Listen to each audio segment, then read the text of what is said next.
पुनरीक्षण में जितने मतदाता अभी मतदाता सूची में हैं, उन सभी को एक गणना प्रपत्र दिया जाना है। यह गणना प्रपत्र, एक सैंपल दे दीजिए। यह गणना प्रपत्र प्रीफिल्ड फॉर्म है जो कि डाउनलोड किया जाना है। ये डाउनलोड मतदाता स्वयं कर सकता है अथवा इसको बीएलओ को भी हम लोग प्रिंट कराकर उपलब्ध करा रहे हैं ताकि बीएलओ घर घर जाकर इसे दें और उनसे डेटा भरवा करके इसको कलेक्ट भी करें।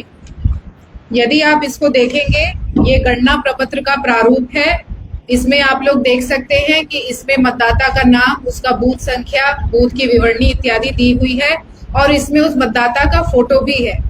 उसके बगल में आप देखेंगे आवश्यकता है कि विशेष गहन पुनरीक्षण कार्यक्रम के दौरान एक अपडेटेड फोटो भी मतदाता इसमें संलग्न करे और उसके नीचे जो विवरणी है, जन्म तिथि, मोबाइल संख्या, आधार संख्या यदि हो तो, एवं उसकी विवरणी, उसके माता पिता एटसेट्रा के डिटेल्स, बहुत छोटा सा ये एक आपको दिया हुआ है, उसको फिल करके उसको वापस करना है। इसके नीचे एक घोषणा मतदाता द्वारा किया जाना है।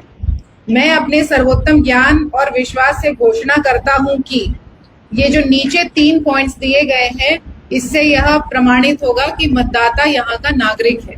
जैसा कि आप सभी अवगत हैं कि भारत के संविधान के अनुच्छेद 326 में यह वर्णन है कि प्रत्येक ऐसा व्यक्ति जो 18 वर्ष का है, भारत का नागरिक है, सामान्यतः उसी क्षेत्र का निवासी है और अदरवाइज डिस्क्वालिफाइड नहीं है, ऐसे लोगों को मतदान करने का अधिकार है। चाहे वो महिला हो, पुरुष हो, किसी भी समुदाय का हो, उसका यह अधिकार है। नागरिकता के क्रम में यह प्रमाणित करने के क्रम में कुछ बिंदु हैं, उसमें उसको डिटेल्स मार्क करने होंगे। इसमें 3 कैटेगरी में इसे विभक्त किया गया है। पहला कैटेगरी है, मेरा जन्म भारत में 1 जुलाई 1987 के पूर्व हुआ है। यदि कोई ऐसा मतदाता जिसका जन्म 1987 1 जुलाई के पूर्व हुआ है, उनको यह फॉर्म फिलअप करना है, गणना प्रपत्र, और इसके अतिरिक्त उनको एक दस्तावेज देना है। ये जो 11 दस्तावेज की सूची आप लोगों को यहाँ दिखाई दे रही है, उसमें से कोई एक दस्तावेज यदि वो उसमें संलग्न करते हैं, उसको अपलोड कर देते हैं अथवा बीएलओ को जमा कर देते हैं, तो उनका नाम जो ड्राफ्ट पब्लिकेशन है मतदाता सूची का 1 अगस्त को जो होने वाला है, उसमें आ जाएगा। बीएलओ ये कलेक्ट करते हैं, यदि अगर ये ऑनलाइन माध्यम से नहीं किया गया है तो उनको भी अपलोड यह बीएलओ ऐप पे करना पड़ेगा। उसके बाद ही ये ड्राफ्ट पब्लिकेशन में डेटा आ सकेगा। दूसरी कैटेगरी है, मेरा जन्म भारत में 1 जुलाई 1987 और 2 दिसंबर 2004 के बीच हुआ है।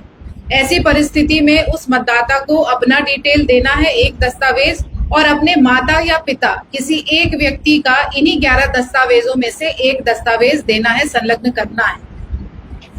तीसरी श्रेणी है, मेरा जन्म भारत में 2 दिसंबर 2004 के बाद हुआ है। ऐसी परिस्थिति में उस व्यक्ति को, उस मतदाता को अपना एक डॉक्यूमेंट, अपने माता का एक डॉक्यूमेंट, अपने पिता का एक डॉक्यूमेंट, अर्थात तीनों व्यक्ति का डॉक्यूमेंट इसमें संलग्न करना है और उसके बाद ये प्रपत्र उनको अपना हस्ताक्षर करते हुए बीएलओ को वापस कर देना है। ये डॉक्यूमेंट की सूची हम बताएंगे। उसके पूर्व यह भी बताना है कि इसमें 2003 का जो इलेक्टोरल रोल है, आप सभी अवगत होंगे कि विशेष गहन पुनरीक्षण लास्ट टाइम 2003 में हुआ था, 22 वर्ष पहले पूर्व हुआ था। लगभग 2 डेकेड में ये किया जाता है मतदाता सूची की स्वच्छता के लिए, उसकी मजबूती के लिए। तो ये 2003 के इलेक्टोरल रोल में जितने मतदाताओं का नाम है, ऐसे मतदाताओं को केवल यह एन्यूमरेशन फॉर्म एवं उस इलेक्टोरल रोल में वो किस क्रमांक पे है, यदि वो लगा देता है उसका कॉपी, तो उसको और कोई दस्तावेज देने की आवश्यकता नहीं होगी। इसके अतिरिक्त यदि उस मतदाता, क्योंकि अभी ये पुरानी बात है, लगभग 38 साल हो गए, उनके बेटा बेटी जो भी उनके वंशज होंगे, वो भी अगर उस सूची को लगा देते हैं और वंशावली अपनी देते हैं कि ये मेरे माता पिता है जिनका ऑलरेडी मतदाता सूची में नाम था 2003 में, तो उनको भी और कोई दस्तावेज देने की आवश्यकता नहीं होगी। 2003 की मतदाता सूची प्राप्त होने वाली है, मिल गया है वो डेटा, हम लोग को उसकी सॉफ्ट कॉपी प्राप्त हो रही है। जैसे भी वो होता है तो सभी बीएलओ को यह उपलब्ध कराया जाएगा। जिला के वेबसाइट, ERO-नेट सभी पे यह उपलब्ध रहेगा ताकि मतदाता स्वयं उसको जब फॉर्म फिलअप कर रहे हैं तो उसको संलग्न कर सकते हैं कि हाँ, मैं 2003 में मतदाता था, मतदान करता था, इसीलिए मेरा नाम इसमें जोड़ने योग्य है और कोई दस्तावेज देने की इसमें आवश्यकता नहीं है। 11 दस्तावेज जो आप लोगों को देखना है, जो देना है उनको, उसमें सबसे पहला है केंद्रीय राज्य पीएसयू से नियमित कर्मचारी पेंशन भोगी को निर्गत कोई पहचान पत्र पेंशन भुगतान आदेश।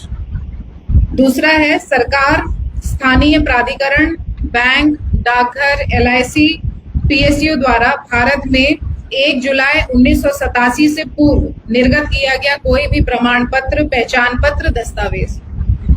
सक्षम प्राधिकार द्वारा निर्गत जन्म प्रमाण पत्र, पासपोर्ट, मान्यता प्राप्त बोर्ड विश्वविद्यालय द्वारा निर्गत मैट्रिकुलेशन शैक्षणिक प्रमाण पत्र, ऐसे दस्तावेजों से जिनसे उनके एज के बारे में हम पता कर सके कि उनका बर्थ कब हुआ है अथवा उनका प्लेस ऑफ बर्थ क्या है।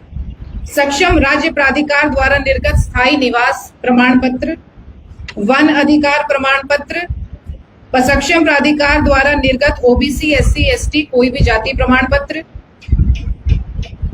राज्य स्थानीय प्राधिकारों द्वारा तैयार किया गया पारिवारिक रजिस्टर। जैसा कि आप सभी अवगत हैं कि पंचायत स्तर पे पंचायत सचिव की कस्टडी में एक पारिवारिक रजिस्टर का भी संधारण किया जाता है। कुछ क्षेत्रों में यह संधारित होगा, नहीं भी होगा, तो वो डेटा भी इसमें हम लोग यूज कर सकते हैं। सरकार की कोई भी भूमि या मकान का आवंटन प्रमाण पत्र, वाजगीत पर्चा एटसेट्रा है, लैंड के कागजात हैं और वंशावली है, इत्यादि कागज हम लोग यूज करके यदि यह स्थापित कर पाते हैं बीएलओ और इसकी मुख्य रूप से जवाबदेही कंसर्न ईआरओ की है, यदि वो सेटिस्फाइड है कि हाँ व्यक्ति यहाँ का निवासी है, भारत का नागरिक है और 18 वर्ष से अधिक है, तो निश्चित रूप से उन्हें वोट देने का अधिकार है।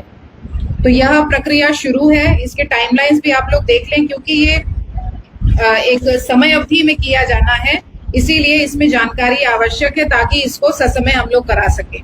अच्छी बात यह है कि क्षेत्र में हम घूमे हैं। कल पहले दिन हम लोगों ने वितरण किया था प्रमाण एन्यूमरेशन फॉर्म, सभी प्रखंडों में हमने वितरण करवा दिया था।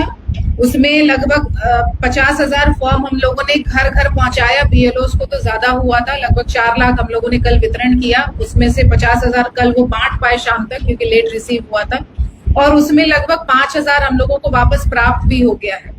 तो जब बीएलओ घर जा रहे हैं तो वो उस समय जब दे रहे हैं तो वो वापस भी लोग उत्साहित होकर कर रहे हैं और उनको जानकारी भी है मोटा मोटी कि ये क्या है। इसी क्रम में आज हम क्षेत्र में भी गए थे। हाजीपुर में माझी टोला का हमने भ्रमण किया, वहां भी जो वोटर्स थे उनके साथ बातचीत हुई है। उसके पश्चात सैदपुर भी आज हम गए थे, वहां भी माइनॉरिटी टोला में बैठ करके सबसे बातचीत हुई है, गणना प्रपत्र के बारे में उनसे चर्चा हुई है और सभी का रेस्पॉन्स बहुत अच्छा था। दे वर रेडी एंड ईगर कि जब जैसे ही हमको फॉर्म मिलेगा तो हम यह डेटा भर करके दे देंगे। इसमें यह है कि यदि कोई व्यक्ति घर पर अनुपस्थित है, ऐसी परिस्थिति में क्योंकि यह स्वयं हस्ताक्षर किया जाना है, यदि वह उपस्थित नहीं है तो वो फॉर्म उनके यहाँ दे देना है, स्लिप इन कर देना है डोर से, और वहां पे एक स्टिकर चिपकाया जाना है बीएलओ के द्वारा, जिसमें उनके द्वारा 3 बार उस घर में जा करके चेक करना है कि वो व्यक्ति आया कि नहीं आया, ये फॉर्म भर के मिला कि नहीं मिला। आप लोग देख रहे होंगे कि क्षेत्र में स्टिकर्स भी चिपक रहे हैं। अपरेंटली आप लोग के साथ शेयर नहीं हुआ है, कृपया इनसे शेयर कीजिए। और उसमें वो नोट कर रहे हैं कि आज दिनांक कितने को मैं गया था, फिर नेक्स्ट डे वो जाकर के उसको भी नोट करेंगे। ये हमारा स्टिकर का फॉर्मेट है। इसमें जैसे कि आप देख रहे हैं कि विधानसभा, बीएलओ का नाम इत्यादि है। इसमें 3 ये स्पेसेस दिए हुए हैं, बूथ की संख्या, बीएलओ का नाम, भ्रमण की तिथि, 3 यहाँ पे गैप्स दिए हुए हैं। 3 बार उनको विजिट करना है, हर दिन उनको दिनांक अंकित करना है कि किस दिन में गया था, कितने बार मैंने चेक किया। तो 3 बार इस द टाइम उसको जाना है। उसके बाद यदि नहीं प्राप्त होता है तो उसमें वो कोई कार्रवाई नहीं कर पाएंगे। इसमें यह जानना आवश्यक है कि क्योंकि लिमिटेड समय अवधि की प्रक्रिया है, 25 जून से 26 जुलाई 2025 तक यह कार्य किया जाना है। इस दौरान जितने लोगों का गणना प्रपत्र प्राप्त होगा फिल हो करके, उन्हीं का नाम ड्राफ्ट इलेक्टोरल रोल में प्रकाशित होगा।